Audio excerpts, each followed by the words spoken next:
정하진입니다. 교사 서재경입니다. 제가 오늘은 아주 특별한 콘텐츠를 준비해 왔는데요. 중학교 교사이자 유치원 교사 간의 대담, 그리고 동시에 엄마이자 딸의 대담을 한번 준비해 봤어요. 마침 저희 어머니께서 또 교사이시거든요. 먼저 저희 둘이 서로에게 궁금한 점을 간단하게 준비해 봤어요. 31년차 교사에게 3년차 교사가, 중학교 교사에게 유치원 교사가 궁금한 점을 이렇게 통합해서 한번 질문을 구성해 봤는데, 먼저 제가 선생님께 질문을 하는 걸로 시작을 할게요. 먼저 임용 과정이 조금 궁금해요. 31년 전에는 지금과 임용 과정이 좀 많이 달랐을 것 같은데, 어떤 방식을 거쳐서 교사가 되셨나요? 한 32년 전까지만 해도 대학에서 국공립대학을 나오는 교사와 사립대학을 나온 교사의 임용 과정이 틀렸어요. 그러다가 제가 졸업을 하는 그 해에 91년도에 임용고사가 처음으로 생겼어요. 예, 그래서 그게 한 1, 2년 전에 공포가 되고 임용고시 준비를 해서 1차 임용고시에 수십 대 1의 경쟁률을 뚫고 그때 합격을 해서 31년째 지금 교사를 하고 있습니다.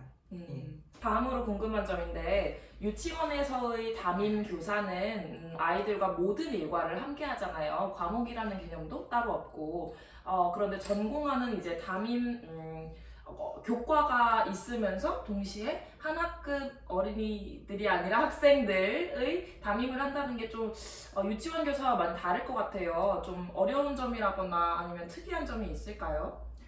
물론 유치원 선생님도 생활지도와 전 교과를 다 가르치는 거잖아요. 그러니까 어려움이 있죠. 정하진 선생님 처음 유치원 선생님 됐을 때 매일 집에 와서 건반 연습하던 동요 건반 연습하던 기억이 나는데, 뭐 어디나 다 애로가 있겠지만 저희는 그렇게 비교를 한다면 그런 종류에서 제일 어려운 점은 내 담임반 학생의 생활을 잘 모를 수도 있다는 거예요. 저는 수학이니까 일반적으로 일주일에 적어도 3시간, 많을 땐 5시간 수업까지 한 적이 있는데, 수준별 수업을 한참 할 때는 우리 반 학생을 1년 내내 1시간도 안 가르친 적이 있어요. 그럼 아침에 조종례 시간, 청소 시간 정도밖에 못 보기 때문에 학생에 대해서 제가 파악하기가 어려운 점이 있어서 생활지도가 어렵고, 그래서 교과 단위가 적은 과목, 음악, 미술 이런 과목들 선생님들께서 담임할 때 어려운 점을 좀 느끼시죠. 아까 말씀드린 점과 비슷한 점인데, 이제 과목별로 수업 시간에 들어가시잖아요. 그러다 보면 좀 수업과 수업 간에 비는 텀이 생길 것 같고, 그리고 저희 유치원 선생님들 같은 경우도 아이들이 하원한 이후에 빈 시간이 많이 생기는데, 선생님께서는 그런 빈 시간들에 주로 어떤 업무를 하시는지 좀 궁금했어요. 물론 농땡이를 불릴 때도 있고 쉴 때도 있고 하지만, 크게 나누어 보면 수업 연구, 그 다음에 생활지도, 학교 행정 업무, 이렇게 3가지 정도로 나뉘는 것 같은데, 경력이 짧았을 때는 수업 연구가 가장 많았던 것 같아요. 가장 필요한 업무이기도 하고, 하고요. 교사에게. 그리고 경력이 1년 차이건 31년 차이건 한 해도 수업 연구가 필요 없었던 해는 없었어요. 학생이 바뀌고 학년이 바뀌고 또 수준별 수업을 하느냐 마느냐, 그 다음에 교육과정은 계속 바뀌잖아요. 수업 연구는 항상 기본이고 저경력자 때 더 많이 했다 뿐이고, 그 다음에 경력이 쌓이면 학교에서 바라는 행정 업무의 양이 늘어나고 또 달라지죠. 신규 때는 옆 사람에게 계속 선생님께 여쭤보면서 일을 할 수 있지만, 지금은 계속 들어오는 질문에 답을 줘야 되는 입장이기 때문에, 게다가 이제 부장을 맡게 되면 행정 업무는 점점 늘어나고요. 그 다음에 원컨 원치 않건 멘토의 역할도 늘어나게 되는 거고, 그 다음에 생활지도는 어떤 학생이 일단 담임을 맡느냐 안 맡느냐가 압도적으로 이제 그 생활지도에서는 달라지고요. 담임을 맡아도 엄청 가장 많은 시간을 차지하느냐, 아주 적은 부분을 차지하느냐는 그해 학생 한 명 한 명에 따라 다르기 때문에 그건 그렇습니다. 되게 31년차 선생님께서 단 한 해도 수업 연구가 필요하지 않은 해는 없었다라고 말씀하시니까 3년차 교사로서 마음이 좀 무겁기도 하고 더 열심히 해야겠다는 생각도 들고 그러네요. 그리고 생활지도에 관한 얘기가 나와서 그런데, 사실 중학생이라고 하면 굉장히 좀 질풍노도의 시기를 겪는 그런 사춘기 청소년들이잖아요. 아무래도 유치원생들을 지도할 때랑 아주 가장 큰 차이가 있을 것 같아요. 그 교사로서. 좀 그럴 때 겪은 어려운 점이라던가 아니면 선생님만의 생활지도 노하우가 있으신가요? 중학생이라서 다른 게 있다면 어른에 대한 불신? 다르게 이야기하면 내가 독립하겠다는 독립심일 수도 있어요. 이거는 꼭 나쁜 관계라는 뜻이 아니라 그래서 그런 독립심 뭐 그런 부분이 좀 반항하고 이런 게 다른데 제가 가장 필요하다고 동료 선생님들께 얘기하는 것은 인내. 그 다음에 지금 다 되는 것이 아니다. 그러니까 요 한 해 내에, 요 하루 내에 다 결정되는 게 아니라 그냥 먼 시간이 지나고 나면 그게 나에게 도움이 됐구나, 필요했구나. 예, 그러니까 조급하지 않는 게 제일 중요하다고 저는 생각을 합니다.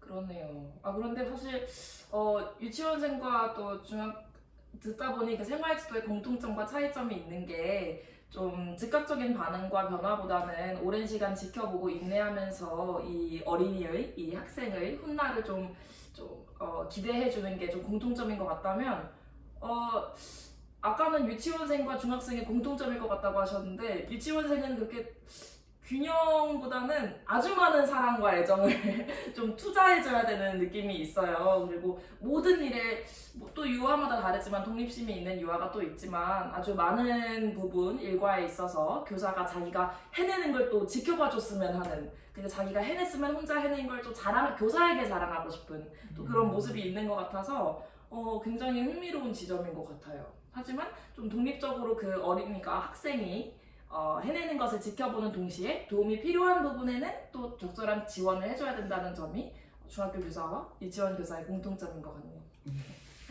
다음으로 여쭤보고 싶었던 거는 교무실이라는 게 있잖아요. 저희 유치원에서는 교사실이라고 부르는데 저희는 교사실에서 교사들이 항상 자신의 학급의 교육과정이라던가 아니면 유아 개개별 유아에 대한 고민을 좀 자주 이야기하고 나누는 밀접한 관계를 좀 형성하고 있어요. 선생님이 계시는 중학교의 교사실 분위기, 교무실 분위기는 어떤지 또 어떤 관계를 형성하고 계시는지 그런 게 궁금했어요.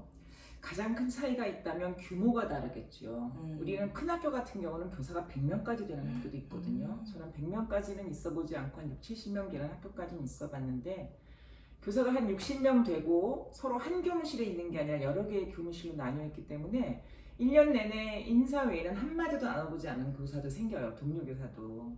그런 반면 어떤 해에는 한 3명 정도, 저는 2명까지는 없고 3명 정도 있는 교무실에 1년을 있었던 적도 있고 어떤 해에는 저 1인 교무실, 저 혼자 있는 교무실에 1년을 있었던 적도 있어요. 그래서 뭐 일률적으로 말할 수는 없는데 제가 정아진 선생님께 이런저런 얘기를 들은 바로는 유치원 선생님들의 관계가 훨씬 더 친밀하고 밀접하다는 생각이 들고요.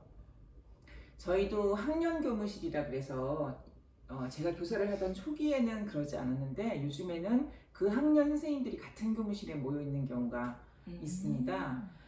그런 학년 교무실에서 한 서너 명 정도의 선생님과 1년 내내 같이 생활을 할 때는 유치원 못지않은 그 선생님들과의 밀접한 관계를 형성하고 항상 얘기하는 것이 그 학년의 학생들의 생활지도 이렇게 되기 때문에 그럴 때는 훨씬 더 밀접한 관계를 유지하게 됩니다. 장단점이 있을 것 같다는 생각이 들어요. 1인 교무실은 생각해보면 너무 아름다운 환경일 것 같은 생각과 동시에 좀 외로울 것 같기도 하고 그 점은 아주 흥미롭네요. 네, 다음으로 궁금한 점은 수업을 준비하시는 방법이에요. 아무래도 이제 담당하시는 교과가 있다 보니까 수업 준비 방법이 좀 특별할 것 같은데 어떤 과정으로 수업 준비를 하시는지 아니면 어떤 특별한 방법이 있다든지 하는 게 있을까요? 제가 그 교육 과정이 바뀔 때마다 또 수학과 그래도 다른 과목 선생님들은 수학과 수업 준비가 제일 쉽다 그러세요. 왜냐하면 30년 전하고 지금하고 교육 과정의 내용은 크게 다르지 않기 때문에 많이 빠진 부분도 있고 살짝 들어온 부분도 있고 하지만 그런데 처음에 이제 수업 준비를 한다 그러면 일단 저희에게는 이제는 좀 바뀌기가 요구되고 있지만 바이블 같은 교과서가 있잖아요. 그렇죠. 그런데 그 학생들의 수준에 따라서 그 내용을 얼마나 넣고 빼고 할 것인가 재편집의 과정이 필요하고 그 다음에 예전에는 교구 제작을 저희가 많이 했어요. 수학과 교구가 별로 없었기 때문에. 근데 지금은 교과 교구가 많아서 교구를 사용하면 좀 시간이 많이 걸리죠. 그래서 교구를 어느 정도 활용을 할 것인가 그 다음에 수업 연구를 하는 과정에서 내가 생각하고 들어갔는데 아이들의 이해도가 많이 떨어진다. 내가 아이들의 상황을 잘못 파악했거나 설명이 미흡했거나 그러면 또 바로 내려와서 다음 수업 차시에 수업 과정이 또 바뀌고 이러고 수업 마치고 나와서 좌절할 때가 많습니다. 내가 잘못 가르쳤나 아니면 내가 너무 그 수준을 잘못 맞췄나 그래서 바로 학습지 정정하고 예. 그럴 때가 많죠. 교구를 제작하는 일이 많았다는 일은 처음 듣는 얘긴데, 제가 중고등학교 때 생각해보면 제가 사용했던 교구들도 다 선생님들이 직접 만드신 거였겠구나 하는 생각이 드네요. 학습지라던가 아니면 그렇죠. 문제풀이 그런 교구들. 근데 또 재밌는 게 제가 학생이었을 때에도 공감이 되지만 매우 그 수학적 능력이 떨어졌던 학생으로서 근데 동시에 이제 제가 교사가 되고 보니까 저도 수업을 하면서 우리 반 어린이들이 이런 저의 발화는 좀 이해하기가 어려웠겠구나. 우리 반 아이들이 이런 발화를 제가 할 때는 이런 그림 자료가 있었으면 너무 좋았겠구나 하는 생각을 항상 수업 마치고 후회하게 되는 점이 또 아주 공감이 가서 선생님 말씀을 들으면서 학생으로서의 제 과거와 교사로서의 제 현재가 동시에 떠올라서 아주 재미있네요. 네. 그러니까 우리는 같은 수업을 예를 들면 내가 4반을 가르친다 그러면은 같은 수업을 똑같이 4번 하잖아요. 그렇죠. 첫 반에 들어가서 수업에 실패를 했어요. 나는 했는데 아이들이 잘 이해를 학생들이 이해를 잘 못하는 것 같아요.